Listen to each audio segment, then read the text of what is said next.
সকলোৱে ইতিমধ্যে SSCGDৰ ৰিজাল্টসমূহ পাইছে। যিসকল বন্ধু বান্ধৱী নতুনকৈ SSCGD 2023-24 চিলেকশ্যন পাইছে তেওঁলোকক মোৰ ফালৰ পৰা অশেষ শুভকামনা জনালোঁ। আগন্তুক দিনসমূহ আপোনালোকৰ ভাল হওক, আপোনালোকে সুন্দৰভাৱে প্ৰস্তুতি চলাই থাকক। আৰু যিসকল বন্ধু বান্ধৱী কম নম্বৰৰ কাৰণে নাপালে তেওঁলোকক মই হতাশ হ'বলৈ নকম। তেওঁলোকে হাৰ নামানি যিহেতু আকৌ নতুন পোষ্ট আহি আছে সেইসমূহৰ কাৰণে সুন্দৰভাৱে প্ৰস্তুতি চলাই থাকক। মোৰো যিহেতু তেনেকুৱাই হৈছিলে, মই প্ৰথমবাৰ পোৱা নাছিলোঁ আৰু সেই সময়তে নতুন ভৰ্তি আহিছিল আৰু দুগুণ উৎসাহেৰে মই প্ৰস্তুতি চলাই চিলেকশ্যন পাবলৈ সক্ষম হৈছিলোঁ। ঠিক তেনেদৰে আপোনালোকো কেতিয়াও হাৰ নামানিব। এটা পৰীক্ষাত ফেইল হ'লে কেতিয়াও আপুনি বিফল হ'ব নোৱাৰে। আপোনালোকে আপোনালোকৰ চেষ্টাৰ ধাৰাটো অব্যাহত ৰাখক। আৰু দেখিবলৈ পাইছে কিমান কুঁৱলী পৰি আছে, ঠাণ্ডাত আহি আছোঁ, বৰ্তমান ডিফুত আছোঁ।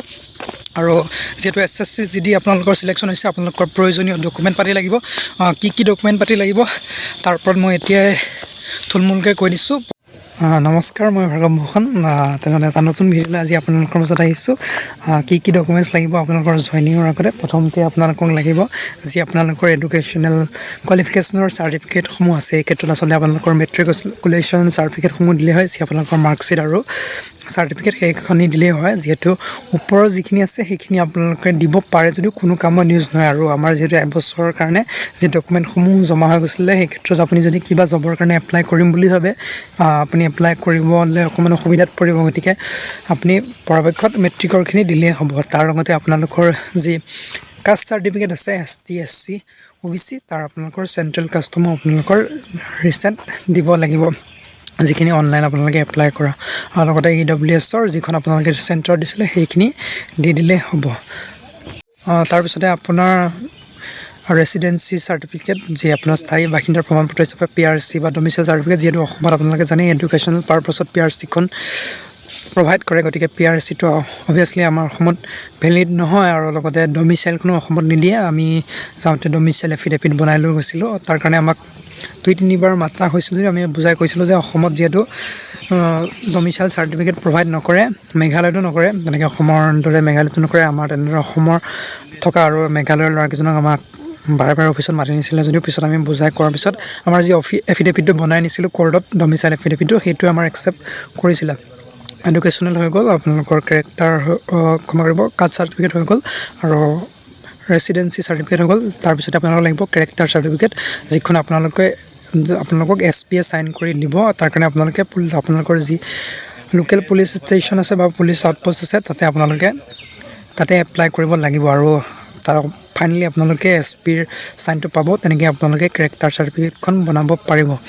তাৰ লগতে আপোনালোকৰ যদি এক্সট্ৰা কিবা এডুকেশ্যনেল কোৱালিফিকেশ্যন আছে, কিবা আপোনালোকৰ ডিপ্ল'মা আছে, সেই চাৰ্টিফিকেটসমূহো লৈ যাব পাৰিব। লগতে আপোনালোকৰ মা দেউতা বা বাৰ ঘৰত যিমানজন পৰিয়াল আছে তেওঁলোকৰ ডেট অফ বাৰ্থৰ প্ৰমাণ হিচাপে তেওঁলোকৰ আধাৰ পানৰ জেৰক্সসমূহ লৈ যাব। লগতে আপোনাৰ নিজৰ আধাৰ পান লাগিব আৰু ফটো ষ্টেট সেইসমূহ আপোনালোকে ফটো ষ্টেট কৰি লৈ যাব।